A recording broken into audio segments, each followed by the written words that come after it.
படகு உடைஞ்சு போயிடும், இந்த கப்பல் உடைஞ்சு போயிடும், நாம உயிரோட இருக்க போறதில்லை, ஐயோ இந்த வாழ்க்கை ரொம்ப சொம கத்திக்கிட்டே இருந்திருக்கான். நல்லா தெரிஞ்சுக்கோங்க, இந்த உலகத்திலேயே சந்தோஷமா இருக்கிறவனை பார்த்து நாமளும் சந்தோஷமாகிறது நல்ல குணம்.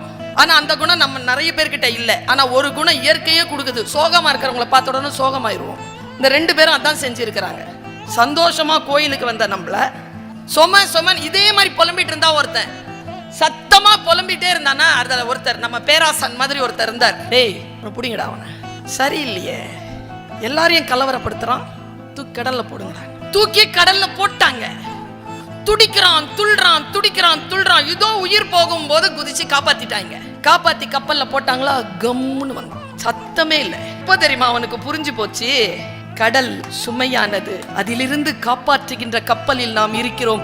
இந்த சுகத்தை நாம் மரியாதையுடன் வெளிப்படுத்த வேண்டும் என்ற அறிவு அவங்களுக்கு வந்து சேர்ந்துருச்சு.